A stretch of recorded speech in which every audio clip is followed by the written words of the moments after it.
স্বাগত দর্শক, ৭১ জার্নালে আপনাদের সাথে আছে আমি তানিয়া রহমান। সংবাদ পর্যালোচনা ভিত্তিক নিয়মিত এই অনুষ্ঠানে আমরা খবরের নানান বিষয় বিশ্লেষণ করি। পত্রপত্রিকা, টেলিভিশন, ডিজিটাল মিডিয়া ও নিউজ পোর্টালে যেসব খবর শিরোনাম হয়ে থাকে তা আমরা জানিয়ে দিই। সেই খবরের সাথে যুক্ত মানুষদের আমরা সংযুক্ত করি আমাদের আলোচনা টেবিলে। আমাদের স্টুডিও এবং অনলাইনে সংযুক্ত থাকা অতিথিরা সেসব খবরের গভীরে ঢোকেন। আজ আমাদের সাথে আছেন স্টুডিওতে সিনিয়র সাংবাদিক জিয়াউল কবির সুমন। অনেক ধন্যবাদ, স্বাগত এবং যুক্ত হয়েছেন আপনি আমাদের সাথে। এবং দর্শক, বিভিন্ন সময় খবরের নানা পর্যালোচনায় আরও অতিথিরা আমাদের সাথে পর্যায়ক্রমে সংযুক্ত হন। দর্শক, আমরা হয়তো এই বিষয়টি নিয়ে আলোচনা করব, তবে মাঝে মাঝে হয়তো আলোচনায় দেশের কোনো খবরও যুক্ত হতে পারে। আমাদের সাথে অতিথি হিসেবে এরই মধ্যে যুক্ত হয়েছেন, আমরা যদি তাদের সাথে একটু পরিচয় হই, সেটা হচ্ছে অধ্যাপক ডক্টর কামাল উদ্দিন, প্রভিসি, চট্টগ্রাম বিশ্ববিদ্যালয়, আন্তর্জাতিক সম্পর্ক বিশ্লেষক। আমাদের সহকর্মী সৌদি আরব থেকে যুক্ত হয়েছেন মাসুদ রানা, এবং নিরাপত্তা বিশ্লেষক মেজর জেনারেল অবসরপ্রাপ্ত ডক্টর মনিরুল ইসলাম আখন্দ, এবং আমাদের সহকর্মী কাতার থেকে গোলাম মাওলা হাজারি এবং কুয়েত থেকে সাদেক রিপন, তিনিও যুক্ত হয়েছেন। আমরা অতিথিদের সাথে যাবার আগে আমাদের সহকর্মীর কাছ থেকে একটু সর্বশেষ খবর জানতে চাই। সৌদি আরব থেকে মাসুদ রানা তিনি আছেন আমাদের সাথে। মাসুদ রানা, জানাবেন আমাদেরকে এই মুহূর্তে এই যুদ্ধের ফলে সৌদি আরবের আজকের দিনে সর্বশেষ কি পরিস্থিতি সেখানে বিরাজ করছে? জি তানিয়া, আসলে আমরা সৌদি আরবে আপনি জানেন এই দেশের অনেক আইন শৃঙ্খলা, ওরা আসলে অনেক আপডেট আমাদেরকে দিতে চায় না, বা আমরাও তাদের থেকে আপডেট নিতে পারি না। যেহেতু আমরা এখানে সাংবাদিকতার সাথে জড়িত থাকার কারণে আমরা বিভিন্ন পোর্টাল থেকে আমরা নিউজগুলো সংগ্রহ করি। এই পর্যন্ত আমরা যেতটুকু খবর পেয়েছি সেটা হচ্ছে মানে আমরা বিভিন্ন পোর্টাল থেকে যে খবরগুলো নিচ্ছি সেটাই। এর বাইরে আমরা সৌদি কর্তৃপক্ষ থেকে কোনো নিউজ আমরা কভারেজ নিতে পারি না, বা তাদের থেকে আমাদের কোনো এই বিষয়ে জানানো বা বিবৃতি দেওয়া এই ধরনের কোনো প্রসঙ্গ আমাদের সাথে তাদের আসলে হয় না। মানে সরকারিভাবে না জানালে আপনারা কিছু বলতে পারছেন না, তাই তো? না না, বলতে পারছি না, যেহেতু আমাদের এখানে অনেক নিয়ম কানুন আছে। আমরা না, কিন্তু সরজমিনে আপনি যেহেতু সেখানে অবস্থান এমনি কোনো করছেন, আলামত পাচ্ছেন কিনা আপনারা যুদ্ধের? না না, ওই ধরনের কোনো আলামত নাই। গতকালকে যে মানুষের ভিতরে যে বিভ্রান্তি ছিল সেটাও অনেকটা আজকে কেটে গেছে। বাংলাদেশিদের আসলে কি খবর, সেখানে তারা নিরাপদে আছেন কিনা? কারণ আমরা জানি যে ঈদে অনেকে বাড়ি ফেরার কথা, যেহেতু অনেক ফ্লাইট এবার বাতিল হয়েছে, সে বিষয়ে আসলে যাত্রীরা আসলে কি জানিয়েছেন? এবং একই সাথে ওমরাতেও তো অনেকে আছেন, এমনকি আমাদের ক্রিকেটার মুশফিকুর রহিম তিনিও সেখানে আটকা পড়েছেন। জি জি, আসলে যারা ঈদে বাড়িতে যাওয়ার জন্য যে যাত্রীগণ টিকিট নিয়েছেন তারা গতকালকে অনেক টিকিট অফিসগুলোতে এসে ভিড় করেছিলেন, এবং তারা জানতে চেয়েছিলেন ফ্লাইটগুলোর শিডিউলগুলো কিভাবে তারা খোঁজ খবর নিতে পারেন। কিন্তু আজকে থেকে মোটামুটি সেই বিষয়টাও কেটে গেছে, কারণ গতকালকের যে ফ্লাইটটা ছিল বাংলাদেশ এয়ারলাইন্সের, সেটা আজকে দুপুর 1টা কত মিনিটে এখান থেকে ছেড়ে গেছে। তো আশা করি বাকি ফ্লাইটগুলো আমরা শিডিউল ঠিক মতো পাবো ইনশাল্লাহ, সবগুলো আপডেট হয়ে যাবে ইনশাল্লাহ। যেহেতু বলছেন যে কিছুটা ফ্লাইটের যে জটিলতা সেটি হয়তো কেটে যাচ্ছে, অনেকে তো চাকরিতে যোগ দেওয়ারও তাদের কথা রয়েছে। আমরা জানি যে বাংলাদেশ থেকে অনেকে আসবেন, অনেকের ভিসা মেয়াদ শেষের দিকে, এরকমও আসলে খবর আছে। সেই বিষয়গুলো নিয়ে এখানকার এম্বাসির কোনো কর্মকর্তার সাথে আপনাদের কথা বলার সুযোগ হয়েছে কিনা, যে যদি তারা সময় মতো পৌঁছাতে না পারেন, কাজে যোগ দিতে না পারেন, তাদের চাকরির কি হবে, তাদের ভিসার মেয়াদের কি হবে? না, আসলে এই ধরনের বিষয় নিয়ে আমরা এই দেশের মিনিস্টারের সাথে কারোর সাথে কথা বলতে পারিনি, কিন্তু আমাদের বাংলাদেশ এম্বাসি থেকে আমরা এখন পর্যন্ত এটার কোনো আপডেট পাইনি। ওনারাও আসলে এই বিষয়টা এখনো ক্লিয়ারেন্স পায়নি বিধায় আমাদেরকে জানাতে পারেনি। আচ্ছা, ধন্যবাদ আমাদের সাথে যুক্ত হওয়ার জন্য মাসুদ রানা। সৌদি আরবের খবর হয়তো আমরা একটু জানলাম। সুমন ভাই, আপনাকে দিয়ে এখন আলোচনাটা শুরু করে নিই, হয়তো আমাদের সহকর্মীর কাছ থেকে একটু শুনলামই। কি মনে হচ্ছে যুদ্ধের আসলে এখনকার পরিস্থিতি কোন দিকে গড়াচ্ছে? যুদ্ধ তো আসলে কারোই কাম্য না। আপনি এই যে বিশেষ করে ইরানের সাথে ইসরায়েল আর যে আমেরিকার যে যৌথ হামলাটা, এই হামলার ফলে এটা কত দিনে শেষ হবে আমরা কিন্তু জানি না। কারণ এর আগে একবার গত বছর 13ই জুন সেখানে 12 দিন যুদ্ধ হয়েছিল, স্বল্পমেয়াদী। তা এখন ধরেন যুদ্ধ যদি দীর্ঘমেয়াদী হয় তাহলে সেটার প্রভাব কিন্তু সারা বিশ্বেই পড়বে, বিশেষ করে তেলের উপর পড়বে, বিশেষ করে এবং আমাদের মতো দেশ যাদের প্রায় 1 কোটি লোক দেশের বাইরে এবং মিডল ইস্টেই 70 থেকে 80 লাখ লোক থাকেন এবং তার আবার অর্ধেক হচ্ছে সৌদি আরবে থাকেন। তো সব কিছু মিলিয়ে এটা একটা দীর্ঘমেয়াদে গেলে এটার একটা বিভিন্ন ক্ষেত্রে বিভিন্ন সেক্টরে একটা প্রভাব পড়বে। সেটা শিল্প, ব্যবসা বাণিজ্য, পরিবহন সেক্টর, জ্বালানি, বিদ্যুৎ, সব ক্ষেত্রেই, এবং একটার সাথে কিন্তু একটা ইন্টার রিলেটেড। সো যুদ্ধ দীর্ঘমেয়াদী হওয়া, আমরা চাই যে যত দ্রুত সম্ভব এই একটা আন্তর্জাতিক নেগোসিয়েশনের মাধ্যমে এটা যদি সম্ভব হয়, সবাই সেটাই প্রত্যাশা করবে। যুদ্ধ তো কাম্য না কারো কাছে। অবশ্যই আমরা আসলে সে প্রত্যাশা করি, কারণ দিন শেষে দেখা যায় যে বড় রাষ্ট্রগুলো যখন এরকম যুদ্ধে থাকে তখন আসলে আমাদের মতো একটু গরিব দেশগুলো নানা ধরনের সমস্যায় দিন পড়তে শেষে হয়। তো অর্থনৈতিক জায়গাটা, বাণিজ্যের জায়গাটা এক ধরনের সব বড় জায়গায় ধরনের চাপ collapse হয়ে তৈরি যায়। হয়।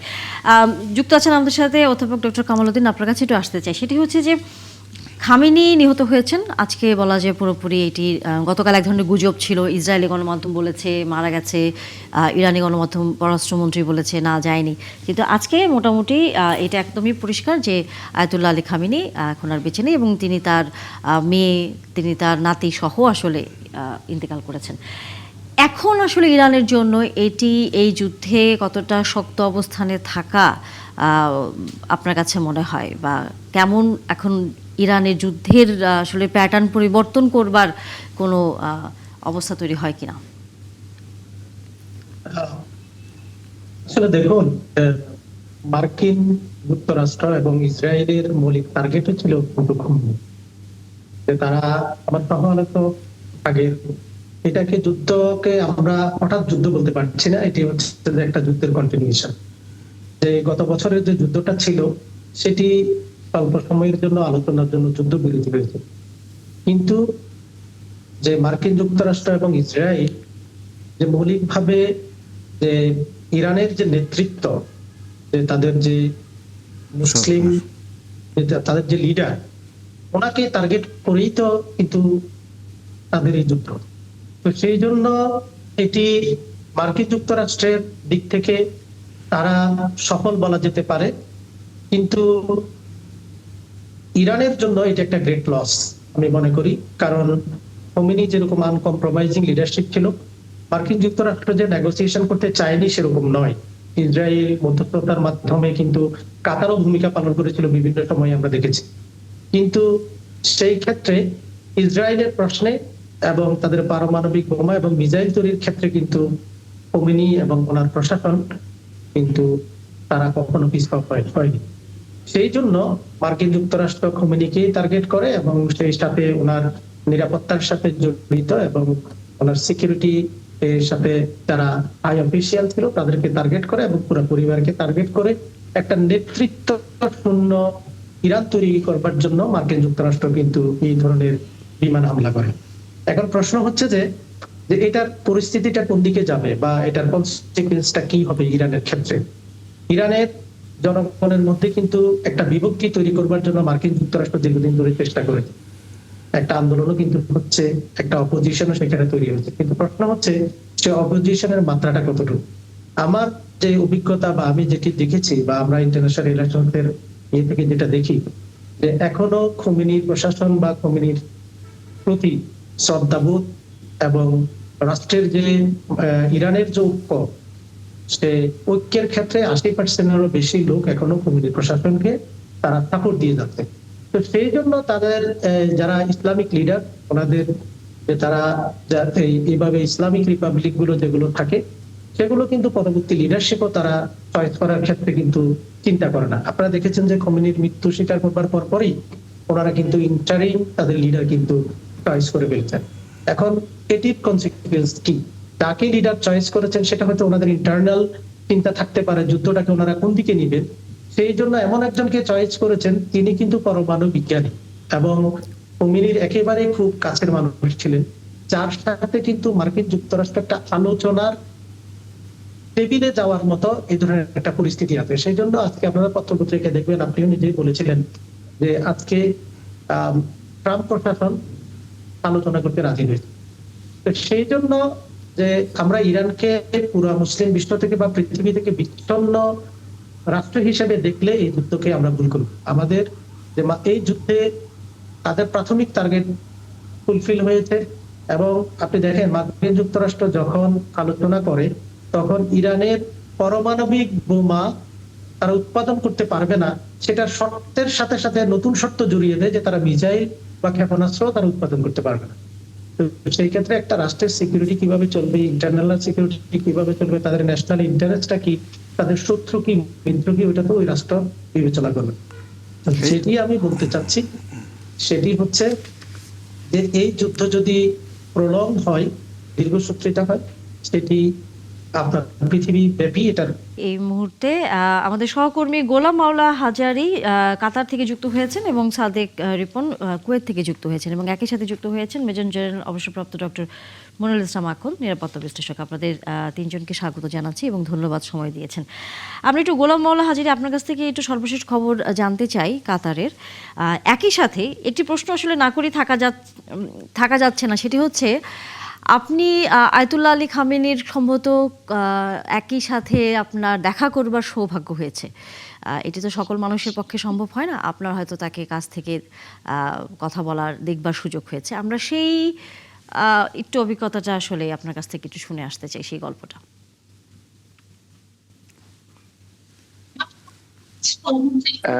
ধন্যবাদ আপনাকে। আসলে আপনি প্রথম প্রশ্ন যেটা ছিল আমার কাছে, আসলে কাতারের বর্তমান পরিস্থিতি বিকাল থেকে ভালো, এবং আপনি যদি এয়ার স্পেস এখনো খুলে দেয়নি বিভিন্ন নিরাপত্তা জনিত কারণে, যে কোনো সময় হয়তো যদি ভালো কোনো পরিস্থিতি হয় তাহলে খুলে দিবে। এবং কাতার সরকার বারবার সবাইকে বলছে ঘরে থাকার জন্য, অযথায় কোনো কারণে যাতে বাহিরে না যায় এবং নিরাপদ স্থানে থাকার জন্য সেনাকুঞ্জ বা সেনা অধিদপ্তর থেকে দূরে থাকার জন্য বলেছে সরকার। এবং কাতার আজকে স্কুলগুলোর তারা ঘরে থেকেই পাঠ্যদান করেছে এবং অফিস আদালত ঘর থেকেই অনলাইনে তারা থেকে কাজ করেছে। আর আপনি যেটি জানতে চেয়েছিলেন যে আয়াতুল্লাহ খামেনির সাথে দেখা কথা, এটি আসলে আমি আপনাকে বলতে গেলে আমার মানে কেমন যে লাগে সেটা আমি বুঝতে পারবো না। আমি না, শুধু আজকে সারা বিশ্বের মুসলিম উম্মাহ যারা ওনাকে ভালোবাসেন, he is a great leader, এটাই বলা যায়। আমি গত 2 মাস আগে ওনার সাথে আমার তেহরানে, আমি বাংলাদেশি একজন ছোট্ট সংবাদকর্মী, আমি সেখানে গিয়েছিলাম এবং ওনার সাথে দেখা করার সৌভাগ্য আমার হয়েছিল। তো আসলে উনি যেভাবে, আমি যে একজন ছোট্ট একজন সংবাদকর্মী, বাংলাদেশি নাগরিক, সেটি ওনার কাছে মুখ্য ছিল না, কিন্তু ওনার কাছে ছিল আমি মানুষ এবং সংবাদকর্মী হিসেবে আমাকে মূল্যায়ন করেছে, যেটি আমি আদৌ ভুলতে পারিনি। কখন ভুলতে পারি সেটা আমি জানি না। আমার হৃদয় মণিকুঠুরে ওনার জায়গা আজীবন থাকবে, আনটিল লাস্ট ব্রেথ। অবশ্যই আপনি যেভাবে হয়তো আপনার অনুভূতির ব্যাখ্যা করছেন, আজকে হয়তো ইরানের মানুষ একই রকমভাবে তারাও এভাবেই আয়াতুল্লাহ খামেনিকে স্মরণ করছেন, তাদের এই শীর্ষ ধর্মীয় নেতা যখন নিহত হয়েছেন খবরটি জানার পর। আমাদের সাথে যেহেতু যুক্ত আছেন মেজর জেনারেল অবসরপ্রাপ্ত ডক্টর মনিরুল ইসলাম আখত, আপনার কাছে একটু আসতে চাই। কি মনে হচ্ছে যুদ্ধের এখনকার সর্বশেষ যে অবস্থা, এর মধ্যে মার্কিন সেনারা, এর মধ্যে 3 জনকে আমরা দেখেছি নিহত হওয়ার খবর আছে বাংলাদেশি নাগরিকদেরও খবর নিহত হবার, কিন্তু ইসরায়েলেও আমরা দেখেছি যে তারাও ক্ষতিগ্রস্ত হয়েছে, সেখানে তাদেরও অনেক মানুষ মারা গেছে, 9 জনের মতো। হতাহতের সংখ্যা হয়তো বাড়বে, ক্ষয়ক্ষতির সংখ্যা বাড়বে, কিন্তু এই ত্রিমুখী যুক্তরাষ্ট্র, ইরান, ইসরায়েল, এই ত্রিমুখী যে যুদ্ধটি শুরু হয়েছে, আপনার দৃষ্টিতে কি মনে হয় বিশ্বের অন্যান্য যেসব দেশগুলো ইরানের বন্ধু অথবা তার আশেপাশে যারা আছে এবং মার্কিন সামরিক ঘাঁটিকে লক্ষ্য করেই তো ইরান এর আগে আমরা দেখেছি কালকে তারা ব্যালিস্টিক বোমা তারা সেখানে নিক্ষেপণ করেছে, এই পরিস্থিতি কি সামনে আরো বাড়বে? আপনার কাছে কি মনে হয়? জি, অনেক ধন্যবাদ। খুবই একটা ভয়াবহ পরিস্থিতি। ইসরায়েল এবং মার্কিন যুক্তরাষ্ট্র যৌথভাবে ইরানকে আক্রমণ করেছে এবং গত 2-3 সপ্তাহ ধরে আমরা দেখছিলাম মার্কিন যুক্তরাষ্ট্র মধ্যপ্রাচ্যে একটা সমাবেশ হচ্ছে। তাদের 2টো বড় জাহাজ আব্রাহাম লিঙ্কন এবং ইউএসএস জেরাল্ড ফোর্ড ওই এলাকাতে পাঠিয়েছে, এটা এয়ারক্রাফট ক্যারিয়ার। ওখান থেকে আভাস আসছিল যে একটা কিছু সামথিং ইজ ব্রুইং এবং কিছু একটা হবে, এবং যুদ্ধটা শুরু হলো। এবং আজকে আমরা নিশ্চিত হলাম যে আয়াতুল্লাহ খামেনি, তাদের সুপ্রিম লিডার, উনি নিহত হয়েছেন। পাশাপাশি ওদের IRGC-র যে প্রধান পাকপোর আর সশস্ত্র বাহিনীর চিফ অফ স্টাফ মাউসাভি এবং ডিফেন্স মিনিস্টার আজিজ নাসির জাদেহ নিহত হয়েছে। আরো অনেক নেতৃস্থানীয় ব্যক্তি নিহত হয়েছে। প্রাক্তন ইরানের রাষ্ট্রপতি আহমেদিনেজাদ, উনিও নাকি নিহত হয়েছে। So it is very alarming for the world. এবং আমি মনে করি যে এটা একটা ব্যাপক, যদিও পররাষ্ট্র মন্ত্রণালয় একটা বক্তব্য দিয়েছে এটার এফেক্টটা বাংলাদেশে আসবে না, বাট আসলে এটার এফেক্টটা গ্লোবালি এটা আসবে। বিশেষ করে তেল এবং LNG রপ্তানির ক্ষেত্রে ইরানের নিকটবর্তী যে হরমুজ প্রণালী আছে, ওখান থেকে প্রতিদিন 20,000 মিলিয়ন ব্যারেল তেল রপ্তানি হয়। বিশ্বের 20% LNG ওই পথে রপ্তানি হয়। সারা বছরে $500 বিলিয়ন মূল্যের তেল রপ্তানি হয় ওই প্রণালী দিয়ে। এবং এই তেলটা মূলত 80 থেকে 85% আসে ভারত, বাংলাদেশ, চায়না এবং এশিয়াতে। তো এই যুদ্ধের পরিপ্রেক্ষিতে তেলের সংকট হবে, তেলের দাম বেড়ে যাবে, এবং তেলের সাথে আবার লাইফ ইজ রিলেটেড। সবকিছুর দ্রব্যমূল্য বৃদ্ধি পাবে, আমরা বিদ্যুৎ উৎপাদন করতে পারবো না, আমাদের ইন্ডাস্ট্রিগুলো বন্ধ হয়ে যাবে, এবং যতদিন এই যুদ্ধটা প্রলম্বিত হবে এটার এফেক্টটা তত গুরুতর হবে।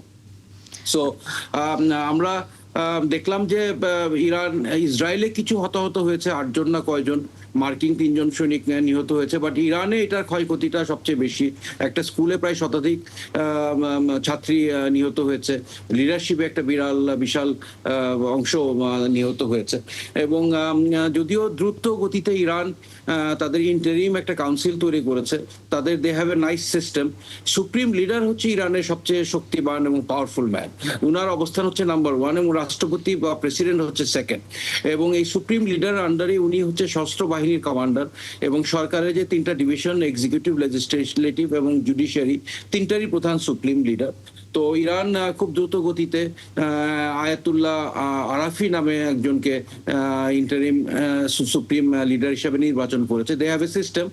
88 জন সমন্বিত একটা অ্যাসেম্বলি অফ এক্সপার্ট আছে, তারাই এই সুপ্রিম লিডারকে তারা নির্বাচন করে। বাট এই যুদ্ধটা কতদিন চলবে বলাটা খুব মুশকিল। ডোনাল্ড ট্রাম্প বলছিল আমরা রিজিম চেঞ্জ চাই। কিন্তু আপনার কাছে কি মনে হয় যে আয়াতুল্লাহ আলী খামেনির, যেহেতু তাকে আসলে মোটামুটি বিশ্ব মোড়লরা একটু ভয়ই পেত এবং তিনিও বেশ কঠোরই ছিলেন, তার না থাকাটা এখন ইরানের জন্য যেই সরকার, যে অন্তর্বর্তীকালীন সরকার এখন আসলে এই যুদ্ধটা পরিচালনা করছে, মোরালের জায়গা থেকে কি তারা একটু দুর্বল হয়ে যেতে পারে? যদিও তো ঘোষণা এসছে যে না, তারা আরো শক্তভাবে আক্রমণ চালাবে, কিন্তু আপনার কাছে কি মনে হয় যে চালাতে কি পারবে? Iran is a very proud nation. গত কয়েক দশক ধরে ইরানের উপর স্যাংশন ছিল, তারপরেও দে হ্যাভ প্রিভেইল। তারা, তাদের মানুষ ভালোই ছিল, এই স্যাংশনে তেমন কোনো এফেক্ট আসে নাই। So they are a proud nation. অবশ্যই মোরালি তারা একটু শ্যাটার্ড হবে এই হত্যাযজ্ঞের পরে, বাট আমি মনে করি যে ইরান, আপনি দেখেছেন যে পার্শ্ববর্তী রাষ্ট্রগুলোকে তারা আক্রমণ করেছে। অ্যাকচুয়ালি রাষ্ট্রগুলোকে আক্রমণ করেনি, তাদের প্রধান পররাষ্ট্রমন্ত্রী বলেছে যে আমাদের যে শত্রু মার্কিন যুক্তরাষ্ট্রের বেসগুলোকে আমরা আক্রমণ করেছি, আমরা ওই রাষ্ট্রগুলোকে আক্রমণ করিনি। এবং তাদের they have a very strong defence industry, এবং তাদের বিভিন্ন ক্ষেপণাস্ত্র আছে, এবং বেশ কিছুদিন যুদ্ধ চালিয়ে যাওয়ার মতন ক্ষমতা তাদের আছে। সবচেয়ে বড় ক্ষমতা যেটা, হরমুজ প্রণালীটা বন্ধ করার তাদের ক্ষমতা আছে। এটা যেটা সবচেয়ে ন্যারো জায়গাটাতে, এটা 22 কিলোমিটার চওড়া, এবং খুব সহজে মাইন দিয়ে হরমুজ প্রণালী তারা বন্ধ করতে পারবে, এবং এটা একটা ডিরেক্ট ইম্প্যাক্ট পড়বে গ্লোবাল ইকোনমিতে। আপনারা জানেন যে মার্কিন যুক্তরাষ্ট্র কিছুদিন আগে ভেনেজুয়েলার রাষ্ট্রপতিকে তুলে নিয়ে আসছে, সুতরাং তাদের যে তেলের সাপ্লাই, এটা কিন্তু ভেনেজুয়েলা থেকে নিশ্চিত। বাকি বিশ্ব কিন্তু এখন তেলের সাপ্লাইয়ের একটা সংকটে পড়বে, বিকজ আমাদের তেলটা আসতো মধ্যপ্রাচ্য থেকে, সেটা আমরা পাচ্ছি না। সো আমি মনে করি যে মার্কিন যুক্তরাষ্ট্র ওই একই ফর্মুলা হয়তো ইরানে ফলো করবে। তারা চাইবে, তারা এই অ্যাসাসিনেশন চলমান রাখবে যতক্ষণ পর্যন্ত তাদের পছন্দ মতো সরকার ইরানে না আসবে, ততক্ষণ পর্যন্ত এই অ্যাসাসিনেশন চলতে থাকবে। আমি জানি যে, যতটুকু জানি, ইরানে they have series of succession, কার পরে কে আসবে, কার পরে কে আসবে। সো ভেনেজুয়েলায় যেরকম মাদুরি যাওয়ার পরে মাদুরির সরকারকেই তারা অবস্থানে রেখেছে, বাট এখন ভেনেজুয়েলা মার্কিন যুক্তরাষ্ট্রের কথায় উঠে বসে। সো মার্কিন যুক্তরাষ্ট্র চাইবে অনুরূপ পরিস্থিতি যাতে ইরানের সৃষ্টি হয়, এবং তাদের 3টা উদ্দেশ্য এই আক্রমণের পিছনে। এবং প্রথমে আমি বলে নেই, it was launched on a false flag operation. এটা হচ্ছে একটা ইহুদি ফিলোসফি যেটা মার্কিন যুক্তরাষ্ট্র এবং ভারতও ফলো করেছে পাকিস্তানের বিরুদ্ধে, একটা মিথ্যা কারণ দেখিয়ে একটা ঝগড়া লাগানো। এবং এই মিথ্যা কারণটা হচ্ছে নিউক্লিয়ার ওয়েপেন। আমরা এখনো কিন্তু প্রমাণিত না অ্যাকচুয়ালি ইরানের নিউক্লিয়ার ওয়েপেন আছে কি নাই, বাট আমরা কিন্তু এটা প্রমাণিত যে ইসরায়েলের আছে। ইরানের আছে কি নাই এই সন্দেহের উপর ভিত্তি করে তারা আক্রমণটা করেছে, যেভাবে ইরাকের উপরে তারা আক্রমণ করেছিল যে ইরাকেরও ওয়েপেন অফ মাস ডিস্ট্রাকশন আছে।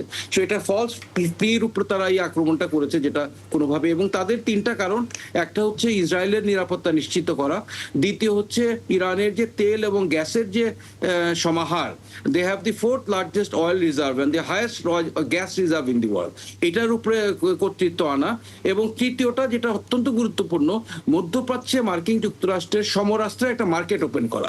এই যে একটা যুদ্ধ হলো, এটার পরে কিন্তু এখন জিসিসি দেশগুলো, বিত্তবান দেশগুলো, সৌদি আরেবিয়া, কাতার, কুয়েত, ইউএই, তারা কিন্তু হাজার হাজার মিলিয়ন ডলারের সমরাস্ত্র ক্রয় করবে মার্কিন যুক্তরাষ্ট্র থেকে তাদের প্রতিরক্ষা ব্যবস্থা শক্তিশালী করার জন্য।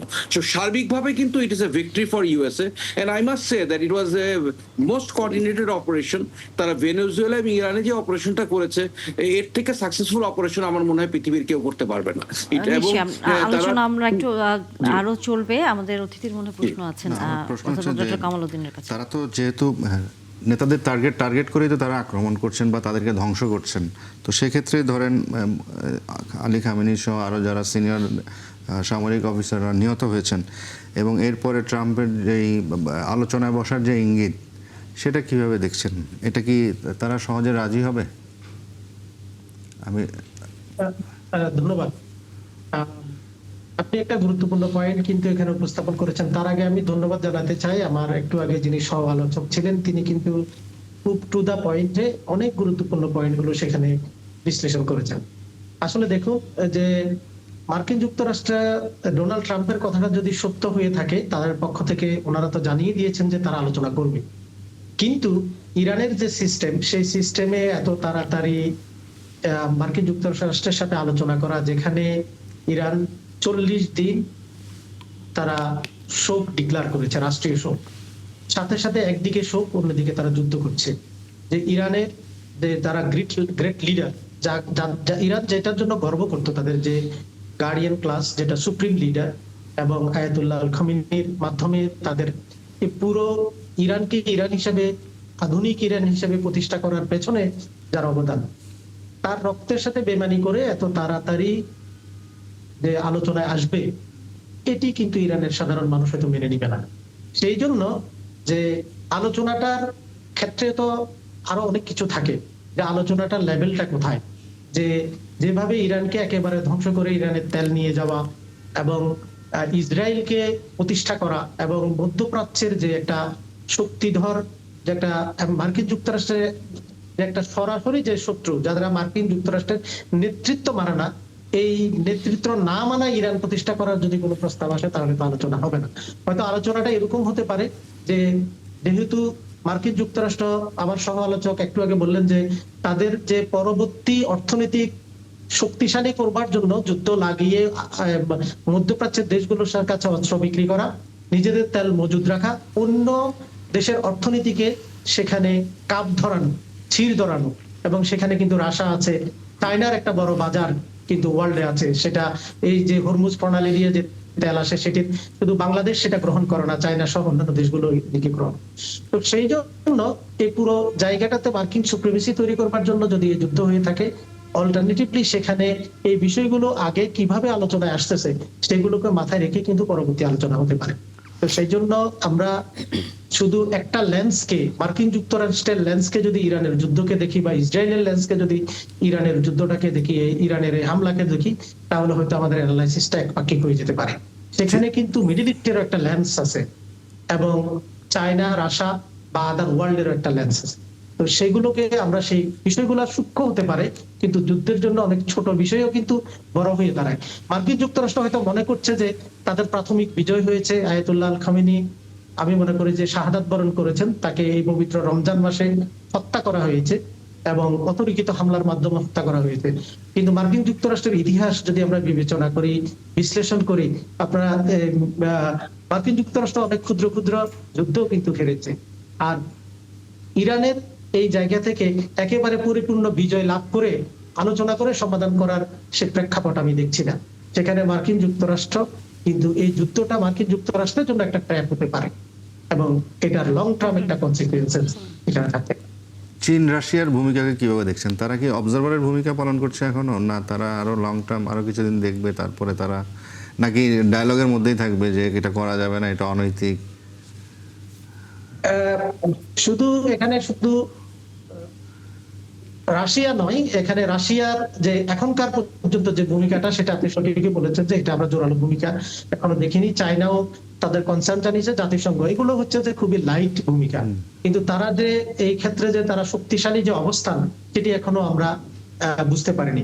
কিন্তু সেই জায়গায় মার্কিন যুক্তরাষ্ট্র নিবে কিনা, যে মার্কিন যুক্তরাষ্ট্র এখন একটা পক্ষকে যে মিডল ইস্টের সাপোর্ট নিয়ে, অনেকগুলো দেশের সাপোর্ট নিয়ে মিডল ইস্টের এবং ইসরায়েলকে সাথে নিয়ে তারা এই যুদ্ধে ইরানকে ধ্বংস করছে।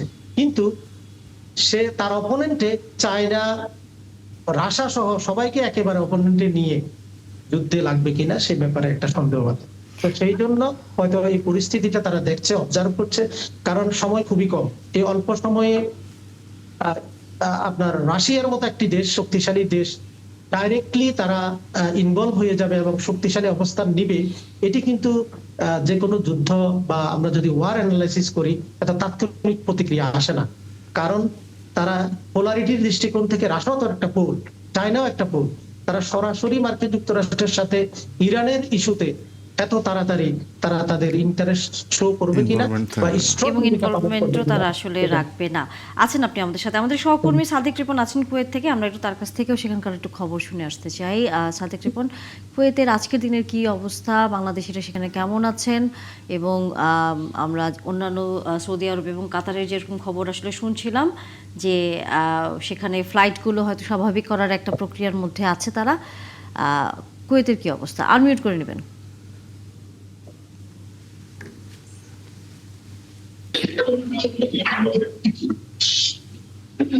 ধন্যবাদ আপনাকে। অন্যান্য দেশের মধ্যে কুয়েত গভর্নমেন্টও ফ্লাইট পরিচালনার জন্য, যেহেতু বিমানবন্দর হামলা হয়েছে গতকাল, তো সেটা তারা সংস্কারের কাজ করছে, যত দ্রুত সম্ভব ফ্লাইট তাতে পরিচালনা করতে পারে সেই ব্যবস্থা নিচ্ছে কুয়েত গভর্নমেন্ট। তো যেহেতু ইরানি নেতা খামেনি মৃত্যুর ঘটনায় কিন্তু এখানে যারা প্রবাসী আছেন তারাও কিন্তু দুঃখ প্রকাশ করতেছেন, তবে এখন তারাও উদ্বেগের মধ্যে আছেন, যেহেতু ইরানের শীর্ষস্থানীয় নেতা মারা গেছেন। তো এই যুদ্ধ কতদিন চলে বা তাদের ফ্লাইট গুলো নিয়ে তারাও শঙ্কিত। তো এখানে প্রবাসীরাও যারা আছেন তারাও আসলে যুদ্ধ কি আরো লং টার্ম চলে কিনা, তাদের কি অবস্থা হবে। আর আমরা দেখেছি এখানে যে স্থানীয় যে সুপার মার্কেট গুলোতে প্রবাসীরা তাদের নিত্য প্রয়োজনীয় জিনিস কেনাকাটার জন্য মার্কেট গুলোতে ভিড় করতেছেন। যদিও গভর্নমেন্টের পক্ষ থেকে বলা হয়েছে তাদের কাছে তাদের পর্যাপ্ত পরিমাণ খাদ্য মজুদ আছে, কিন্তু যাতে প্রবাসীরা বা স্থানীয় নাগরিকরা প্রয়োজনের বাইরে অতিরিক্ত জিনিস মজুদ না করার জন্য তাদেরকে বলা হয়েছে। আর আরেকটা আমরা যেটা দেখলাম কিছুক্ষণ আগে স্থানীয় গণমাধ্যম সূত্রে, সেটা হচ্ছে জননিরাপত্তার স্বার্থে এবং লোক সমাগম এড়াতে কুয়েতে যে রমজান আসলে যে কুয়েতে উন্মুক্ত স্থানে এবং মসজিদের বাইরে যে ইফতার বিতরণ করা হয় বিভিন্ন চ্যারিটি ফান্ড থেকে, দাতব্য সংস্থা বা গভর্নমেন্টের পক্ষ থেকে, তো এটা তারা আপাতত স্থগিত করেছে। পরবর্তী নির্দেশনা না দেওয়া পর্যন্ত তারা ইফতারের বিতরণ কার্যক্রম স্থগিত করেছে। তো সব মিলে প্রবাসীদের মধ্যে একটা আতঙ্ক বিরাজ করতেছে, আসলে কি হয় এরকম একটা অবস্থার মধ্যে প্রবাসীরা আছেন। তো আসলে প্রবাসীরা তারপরেও এখানে যারা আছেন সবাই যার কাজে যাচ্ছেন, নিয়মিত আগের মতো আগের নিয়মে কাজে যাচ্ছেন আর আসতেছেন।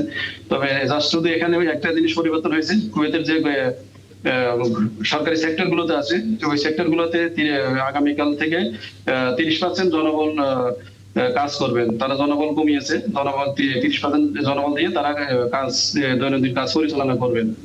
তাহলে বাকি লোকরা কি বাসা থেকে কাজ করবেন নাকি তাদের চাকরি চলে যাচ্ছে, মানে কি এই বাকি লোকটা কি না, করবে? বাসা থেকে কাজ করবেন, এগুলা শিফটিং হিসেবে কাজ করবেন। আমরা আলোচনা করছিলাম এরই মধ্যে, যেহেতু ইরান, যুক্তরাষ্ট্র এবং ইসরায়েলের যে যুদ্ধ, সেই বিষয়টি নিয়ে ঘুরে ফিরে আসলে সেই আলোচনাগুলোই হতে থাকবে।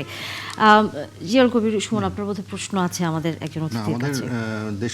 আমাদের দেশের বাইরে, বিশেষ করে কুয়েত এবং কাতারে আমাদের যে বাংলাদেশি শান্তিরক্ষী বাহিনী যারা আছেন, তাদের এই মুহূর্তে মানে তাদের অবস্থান বা তাদের ভূমিকাটা কি হবে এই মুহূর্তে? মেজর জেনারেল অবসরপ্রাপ্ত ডক্টর মনিরুল ইসলাম আকন্দ, জি আপনার কাছে প্রশ্নটি। জি। অনেক ধন্যবাদ। আমি একসময় ডাইরেক্টর ওভারসিজ অপারেশনস ছিলাম। আমি বাংলাদেশ সেনাবাহিনীর যেসব সদস্যরা বিভিন্ন জাতিসংঘ মিশন এবং অন্যান্য জায়গায় ডিপ্লয়েড আছে, ওইটার কোঅর্ডিনেটর ছিল। সো কুয়েতে আমাদের একটা বড় সংখ্যক সশস্ত্র বাহিনীর সদস্য আছে ওখানে, সাথে বেসামরিক কিছু সদস্য আছে। কাতারও রিসেন্টলি গিয়েছে, এক্সাক্ট সংখ্যাটা এখন কত আমি বলতে পারবো না। সৌদি আরবিয়াতেও আছে। বাট এদের রোলটা ওখানে basically engineering role, medical role, communication, IT related role, administration, catering type of role.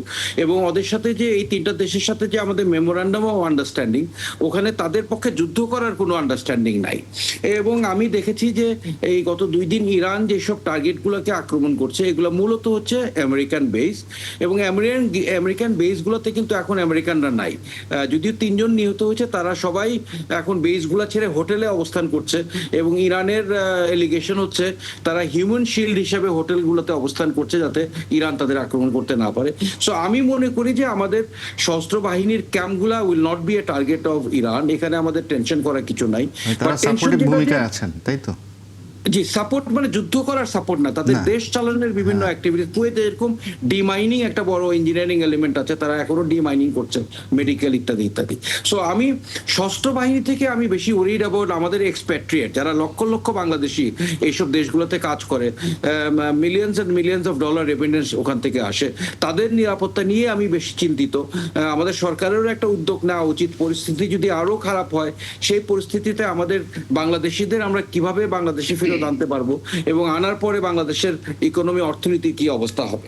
এখানে আরেকটু কথা এটার সাথে আমি বলে রাখতে চাই যে আলটিমেটলি যে ভাই একটু আগে বললেন, এটার ইম্প্যাক্টটা কিন্তু মার্কিন যুক্তরাষ্ট্রের উপর পড়বে। আমরা যদি তেল থেকে বঞ্চিত হই, আমাদের মার্কেট কিন্তু মার্কিন যুক্তরাষ্ট্র। মার্কিন যুক্তরাষ্ট্রে ব্যাপক পরিমাণ রপ্তানি বন্ধ হয়ে যাবে, কমে যাবে, চীন থেকে কমে যাবে, সারা বিশ্ব থেকে, এশিয়া থেকেই কিন্তু মার্কিন যুক্তরাষ্ট্রের প্রয়োজনীয় দ্রব্যাদি তারা পাবে না, এবং তাদের জনগণ অধিক মূল্যে এগুলা ক্রয় করতে হবে। সো ঘুরে ফিরে কিন্তু ক্ষতিটা তাদেরই হবে, অবশ্যই এর আগে আমাদের হবে।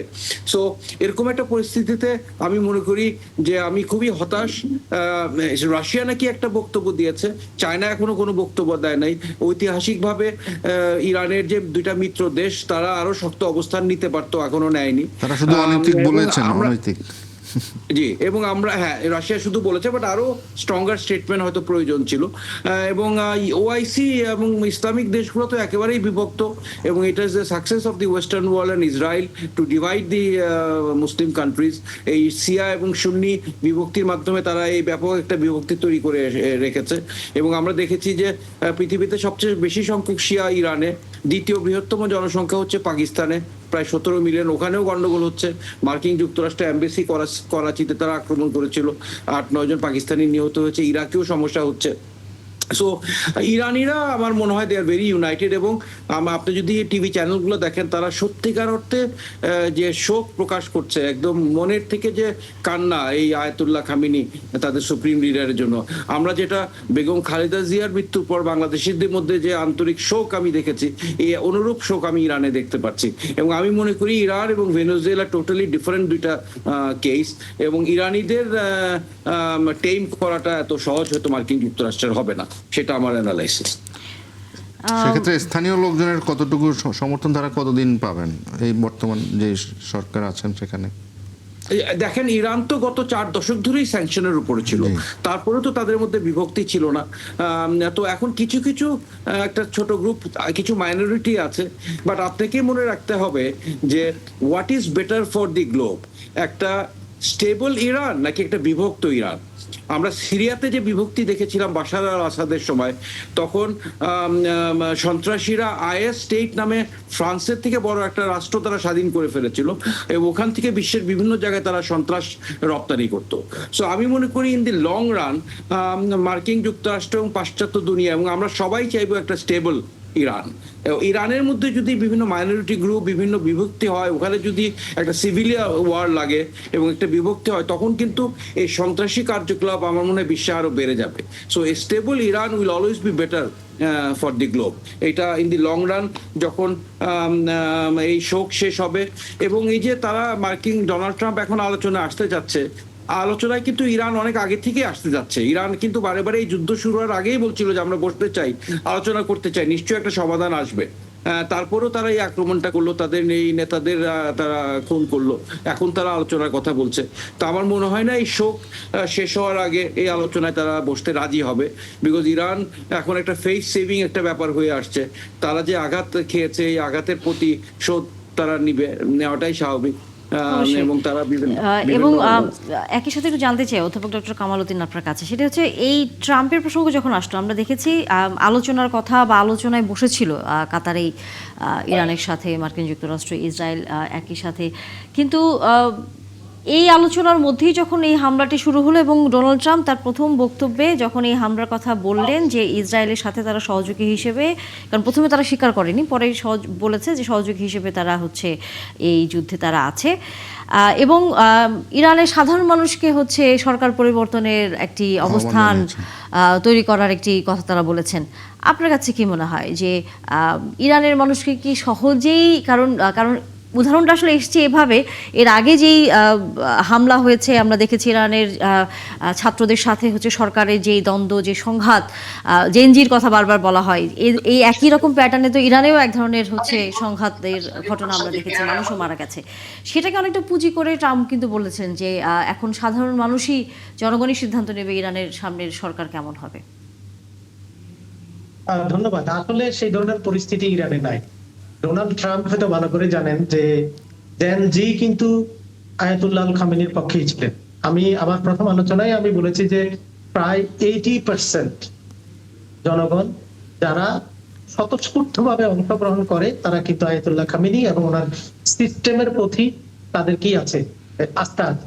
এখানে একটা ঘোরার দিকে যাওয়া যায়, যেটা হচ্ছে যে মার্কিন যুক্তরাষ্ট্র যেরকম ইরানকে পৃথিবী থেকে একেবারে নাই করে একটা ব্যর্থ রাষ্ট্রে রূপান্তরিত করার জন্য বা নতজানু ভেনেজুয়েলার মতো একটা রাষ্ট্রে রূপান্তরিত করার জন্য চেষ্টা করছেন, সেরকম তো ইরানেরও তো একটা উদ্দেশ্য আছে। ইরানও তো মিডল ইস্ট বা আরব রাষ্ট্রে ইসরায়েলকে দেখতে চাচ্ছেন না, তো সেইটাতে ইরানের জনগণের কিন্তু সাপোর্ট আছে। সেই জন্য তো আয়াতুল্লাহ খামেনির প্রতি মানুষের এত দরদ। আর যেটা বিভক্তির কথা মার্কিন যুক্তরাষ্ট্র চেষ্টা করছে, মার্কিন যুক্তরাষ্ট্র আমাদের পার্শ্ববর্তী রাষ্ট্র মায়ানমারেও তো বিভক্ত করে সামরিক যাত্রাকে এখান থেকে উঠে দেওয়ার জন্য চেষ্টা করেছে, কিন্তু সেখানে কি মার্কিন যুক্তরাষ্ট্র অত সহজে সফল হয়েছে?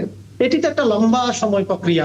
জনগণ কোন সরকার পরিবর্তন করতে গেলে এটা যুদ্ধ করে যত তাড়াতাড়ি সরকার পরিবর্তন করা যায়, যে একটা দেশ দখলে নিয়ে যাওয়া যায়, একটা দীর্ঘ প্রসেসে আন্দোলন করে অত সহজে সম্ভব নয়। আর যেটা বিভক্তির কথা আমরা বলছি, সেই বিভক্তি কিন্তু মার্কিন যুক্তরাষ্ট্র। আপনি দেখেন এই যুদ্ধ কয়েকদিন ধরে চলতে থাকলে মার্কিন যুক্তরাষ্ট্র ডোনাল্ড ট্রাম্পের বিরুদ্ধে সেখানে কিন্তু আন্দোলন হতে পারে, সেখানে দেখবেন যে একটা পিস মুভমেন্ট হতে পারে, সেখানে সারা পৃথিবীর যত মুসলমানরা যারা ওখানে আছেন তারা সেখানে কিন্তু আন্দোলন করবে। আমরা দেখছি যে ইসরায়েল যখন ফিলিস্তিনের উপর হামলা চালিয়েছিল, সেখানে তখন মার্কিন যুক্তরাষ্ট্রে সেখানে তারা মানুষ কিন্তু শান্তির জন্য আন্দোলন করেছে। তো ওভারঅল আমি যেটা মনে করি যে এটা মার্কিন যুক্তরাষ্ট্রের জন্য অত সহজ হবে না। মার্কিন যুক্তরাষ্ট্র will be in a pressure within short time, যে পুরো পৃথিবীর সব জায়গা থেকে তারাও কিন্তু একটা প্রেসারে পড়বে, একটা মোরাল প্রেসারে কিন্তু তারা এখনই পড়েছে। যে তারা যে আমাদের যে নিরাপত্তা বিশ্লেষক উনি যেটা বলেছিলেন যে তারা ফলস জিনিসকে জাস্টিফাই করবার জন্য, যে তাদের যে একটা ফলস যুদ্ধ সেটিকে জাস্টিফাই করবার জন্য তারা বারবার চেষ্টা করছে। সে ফলস জিনিস সেটা পৃথিবীর কেউ বুঝে না, সবাই তো বুঝে। মার্কিন যুক্তরাষ্ট্র যে আজকে আলোচনার কথা বলছে, এতদিন ধরে ইরান আলোচনার কথা বলেছিল, তখন মার্কিন যুক্তরাষ্ট্র কিন্তু তখন সেটা তারা পজিটিভলি তারা আগায়নি, কারণ তাদের টার্গেটই হচ্ছে খোমেনিকে ধ্বংস করা এবং সেখানে যেন কোনো পারমাণবিক অস্ত্র যেন তারা উৎপাদন করতে না পারে। মার্কিন যুক্তরাষ্ট্রের যে এটা যে মধ্যপ্রাচ্যের ডুয়েল পলিসি, দেশগুলোর অবস্থান বরাবরের মতোই আমরা দেখছি যে একেবারেই সেই নিষ্ক্রিয় ভাবেই তারা আসলে আছে অন্যান্য যেসব দেশগুলো। তারা তো ইরানের এটা দ্বারা তো আক্রান্ত আসলে হয়েছে, এটা তো তাদের ভূমিকা কি হবে মানে এটা এই তো না ক্ষেত্রে? বোঝার কোনো কিছু নেই। যে এভাবেও তো একটা অ্যানালাইসিস আছে যে সেখানে ডোনাল্ড ট্রাম্পকে পরাজিত করেছে মার্কিন মিডল ইস্টের দেশগুলো। কারণ সেটি হচ্ছে যে আসলে একটা আইডিওলজিক্যাল ডিভিশন, যে ইসলামিক যে গ্রুপিং গুলো আছে চিন্তার জগতের, যেটা শিয়া, তারপরে সুন্নি, ওহাবি, সেই জন্য মুসলিম বিশ্বে তো ওই যে আইডিওলজিক্যাল যে ডিভিশন, সেই ডিভিশনটার কারণে কিন্তু মার্কিন যুক্তরাষ্ট্রের সাথে মানে আমি যেটা বলি যে একটা মার্কিন যুক্তরাষ্ট্রকে প্ররোচিত করেছে বলে যে এই ধরনের একটা হাইপোথিসিস অলরেডি কিন্তু মানুষের সামনে উঠে এসছে। তো সেই জন্য আরেকটা বিষয় হচ্ছে যে শুনে যে এই যুদ্ধকে মার্কিন যুক্তরাষ্ট্র কিভাবে জাস্টিফাই করছে।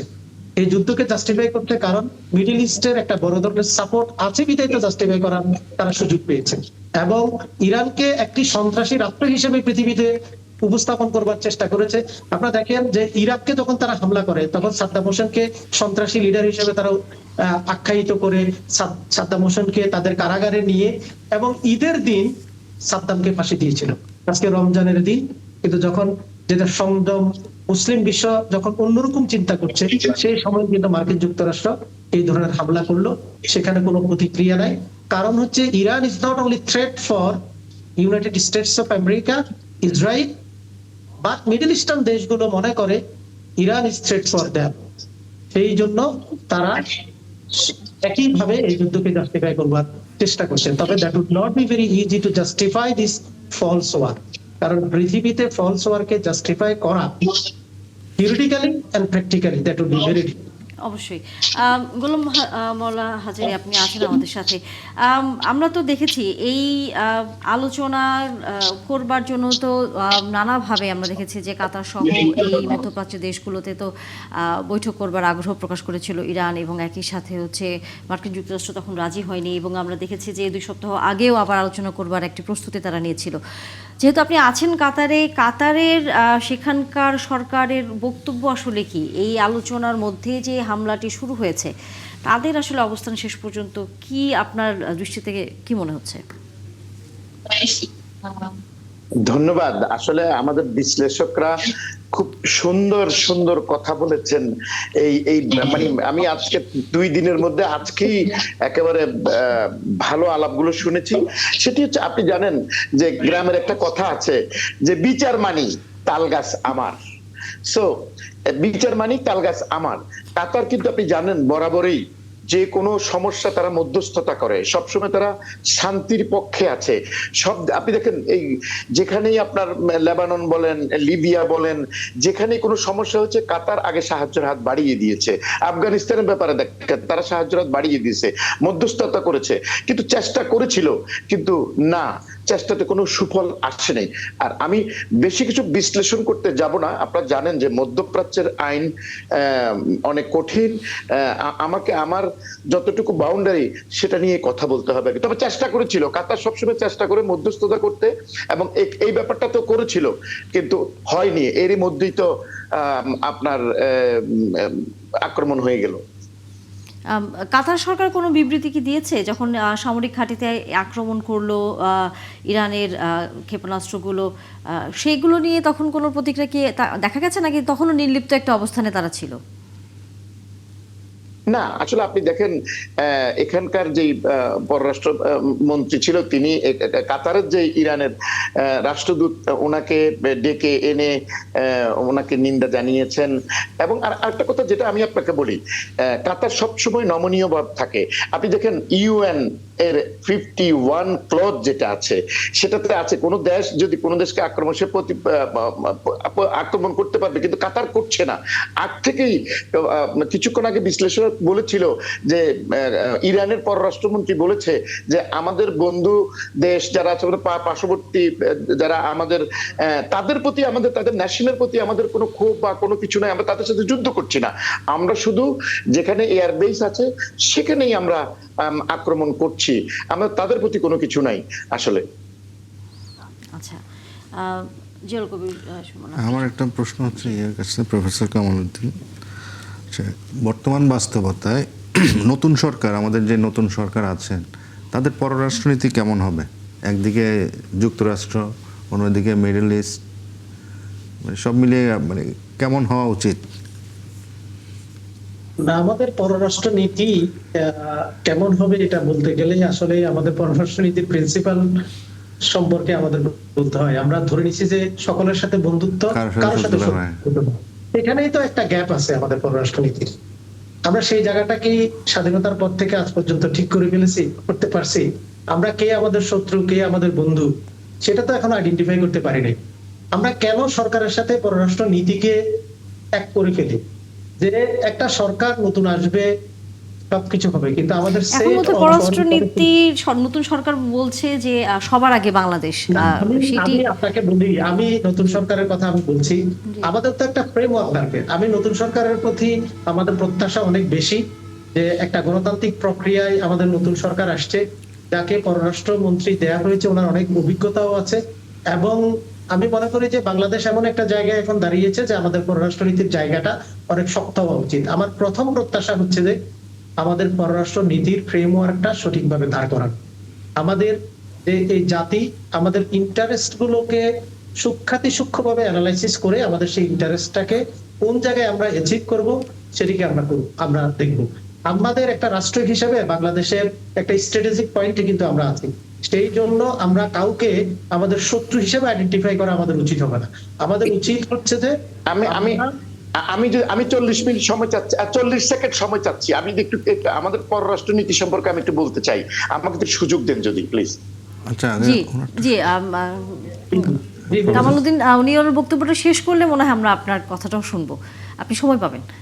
জি কামালউদ্দিন। জি, আমি যেটা বলছিলাম যে আমাদের যে ইন্টারেস্টের জায়গাটাকে আইডেন্টিফাই করতে হবে, যে একটা রাষ্ট্র গণতান্ত্রিক ভাবে নির্বাচিত, আমাদের মতো একটা রাষ্ট্র, যে আমরা কারোর সাথে সম্পর্ক রাখবো না, একেবারেই একদিকে চলে যাবো, এটা হওয়া হচ্ছিল উচিত নয় সভ্য রাষ্ট্রে। তো সেই জন্য হচ্ছে যে আমাদের পররাষ্ট্র নীতির ফ্রেমওয়ার্কটাকে আইডেন্টিফাই করে সেই অনুযায়ী আমাদের ডিপ্লোমেটিকে সেট করতে হবে। এখন যুদ্ধের যে অবস্থাটা, যেটি আমাদের পররাষ্ট্র মন্ত্রণালয় থেকে বলা হয়েছে যে আমাদের তেমন ক্ষতি হবে না, আসলে এইভাবে ঢালাওভাবে বলাও কিন্তু উচিত হবে না। কারণ হচ্ছে যে আমাদের সেই প্রস্তুতিটা থাকতে হবে। আমাদের ফরেন রেমিটেন্স আজকে মিডল ইস্ট আক্রান্ত।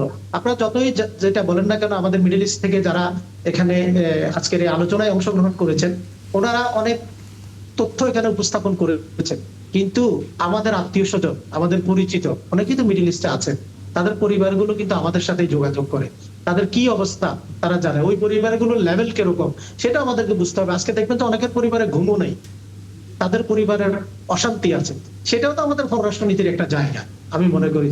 তো সেই জন্য সামনের দিনে হয়তো পররাষ্ট্র নীতি, তবে আমার মনে হয় যে বডি ল্যাঙ্গুয়েজে পরিবর্তন এসেছে ফরেন পলিসির।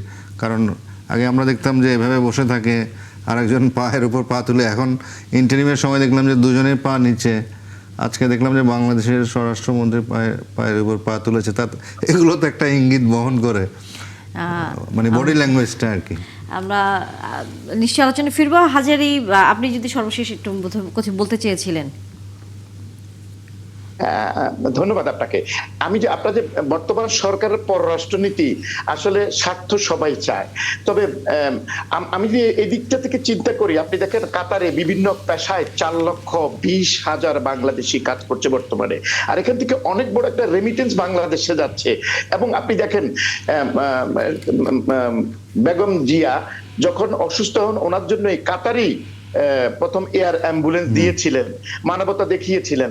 এবং এই দিকটা যদি চিন্তা করে যে আমাদের রেমিটেন্স যাচ্ছে এখান থেকে, ব্যালেন্সটা এই দিকে থাকাই দরকার। মনে হচ্ছে পররাষ্ট্রনীতি কাতারকে আমরা ভালো একটা সাপোর্ট দেব, বা আমরা এদিকটাতে একটু ব্যালেন্স থাকা উচিত বলে মনে করি আর কি আমাদের বর্তমান সরকার বা পররাষ্ট্রনীতিতে।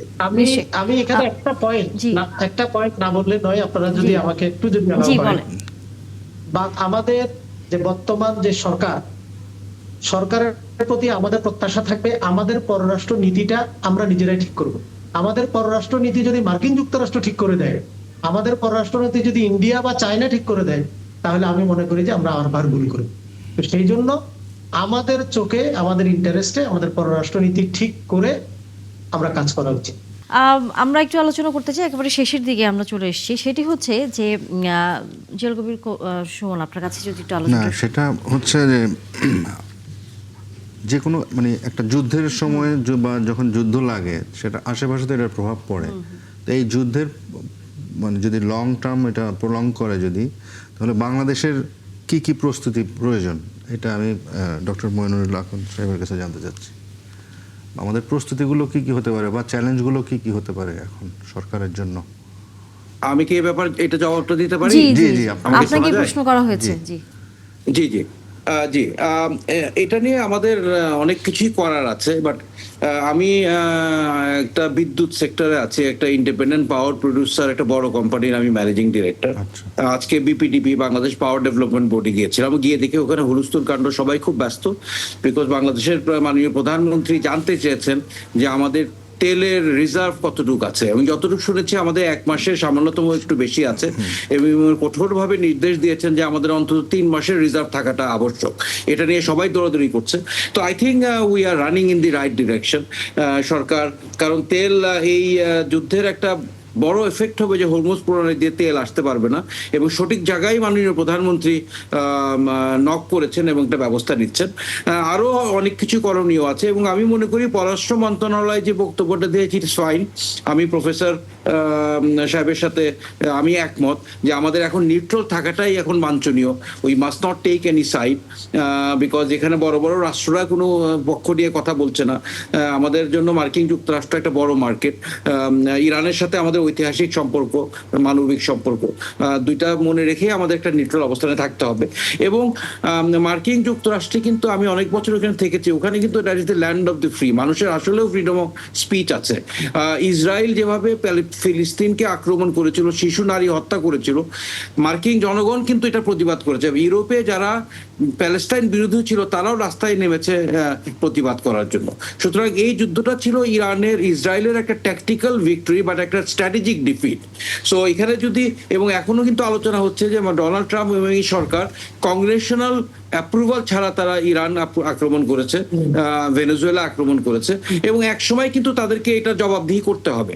একটা মিড টার্ম ইলেকশন হবে, ওখানে যদি রিপাবলিকান পার্টি খারাপ করে তাদের কিন্তু জবাবদিহিতার আন্ডারে আনতে হবে। So everything in this world is very temporary. আমাদের ধৈর্য সহকারে খুব ম্যাচিউরলি এই পরিস্থিতিটা হ্যান্ডেল করতে হবে। আমি মনে করি সরকার যেসব পদক্ষেপ নেওয়া দরকার, আমি জানি না আমাদের এক্সপ্যাট্রিয়েটেডদের নিরাপত্তার জন্য, তাদেরকে ফেরত আনার জন্য, আমরা জানি যে সৌদি আরবিয়াতে আমার অনেক বন্ধু বান্ধব আত্মীয় স্বজন ওমরা করতে গিয়েছে, তারাও আটকা পড়েছে। এই ব্যাপারে নিশ্চয়ই পররাষ্ট্র দপ্তর মন্ত্রণালয় পদক্ষেপ নিচ্ছে, যেটা ব্যাপারে আমি জানি না। তো এই দিকগুলো যদি অ্যাড্রেস করে, আমাদেরকে প্রস্তুতি নিতে হবে। We have to plan ahead to prepare. এই যুদ্ধটা আগামীকালকে শেষ হয়ে গেলেও এটার ইম্প্যাক্টটা কিন্তু আগামী 3 মাস 6 মাস থাকবে, সেটার প্রস্তুতি আমাদেরকে নিতে হবে। একই সাথে ডক্টর কামালের কাছে আমার প্রশ্ন সেটি হচ্ছে, যেহেতু হরমুজ প্রণালী বন্ধ করে দিয়েছে এরই মধ্যে, এবং তেলের দাম যতটুকু বিভিন্ন গণমাধ্যমগুলো বলছে যে 10% বেড়ে প্রায় $80 এর মধ্যে দাঁড়িয়ে গেছে, অর্থাৎ তেলের বাজার অস্থির হওয়া শুরু করেছে। আমাদের দেশে তো তেলের দামের সাথে কাঁচামরিচের দামও একসাথে হচ্ছে নির্ধারিত হয়, কারণ সেই হিসেব করে আমাদের মতো গরিব দেশে, আমাদের মতো দেশে যখন এই প্রভাবটা পড়ে, সরকার তখন আসলে প্রথম দিকে যেই নিত্যপণ্য প্রয়োজনীয় যেসব পণ্য থাকে সেগুলো নিয়ন্ত্রণ করবার ক্ষেত্রে এক ধরনের ব্যর্থতা আমরা আসলে লক্ষ্য করি। এইটি যাতে এবার না হয়, কি করা যায় আপনার কাছে কি মনে হয়? আগে থেকে কি পরিকল্পনা নেওয়া উচিত? প্রথম পরিকল্পনা হচ্ছে সচেতন থাকা। আমরা যেহেতু জানলাম যে হরমুজ প্রণালী বন্ধ করে দেওয়া হয়েছে, এটা যেরকম সত্য, তেলের দাম বৃদ্ধি পাচ্ছে, আর এটির কোনো একক কোনো প্রভাব থাকে না, মাল্টিপল প্রভাব থাকে। সর্বপ্রথম যে প্রভাবটা পড়বে যে আমাদের দ্রব্যমূল্যের উপরে এবং ভোক্তার যে একটা কষ্ট সেটা হবে, সেটা আমাদের সরকার উপলব্ধি করাটাই হচ্ছে যে প্রথম। উপলব্ধি করার পরে সেই ক্ষেত্রে আমাদের সংশ্লিষ্ট যে মন্ত্রণালয়গুলো আছে ওনারা কিন্তু সংশ্লিষ্টভাবে কাজ করবেন। আর একটা জিনিস হচ্ছে যে এটা তো জনগণকেও আমি একটা অনুরোধ করবো, যেটি হচ্ছে যে এটা একটা যুদ্ধ, এই যুদ্ধটার ফলেই কিন্তু এই কনসিকুয়েন্সটা আসছে। সেই জন্য জনগণেরও এখানে একটা ধৈর্যশীলতার পরিচয় দিতে হবে। যে এখন আপনি দেখেন আমাদের কনজাম্পশন লেভেলটাও এখন একটু কমাই আনতে হবে। আমরা এই যে বাজারগুলো কেন অনিয়ন্ত্রিত হয়ে যায়, সেটা হচ্ছে ভোক্তার আচরণের কারণে। যখন যুদ্ধ লাগে, যখন একটা সাইক্লোন আসে, তখন মানুষ কি করে, বাংলাদেশের মানুষের এটা কেন যেন একটা সাইকোলজিক্যাল ব্যাপার হয়ে যায়, আমার 1 কেজি পেঁয়াজের দরকার, আমি 5 কেজি কিনে ফেলি। আমার 10 লিটার তেলের দরকার, আপনি দেখবেন যে তেলের দাম বৃদ্ধি পাচ্ছে। যত কালোবাজারি আছে শুধু আমরা দোষ দিই, কিন্তু দেখবেন যে একদম সাধারণ ক্রেতা, একটা ছোট মানে একটা কারের মালিক, তিনিও কিন্তু অনেকগুলো তেল নিয়ে নেন। সেই জন্য বাজারে অনেক ধরনের সংকট তৈরি হয়। সেই জন্য সরকারকে কিন্তু আমরা সহযোগিতা করতে হবে। সরকার তো কোনো বিচ্ছিন্ন দিক নয়, সরকার জনগণের আচরণকে এবং জনগণের সহযোগিতায় কিন্তু রাষ্ট্র চালাতে হয়।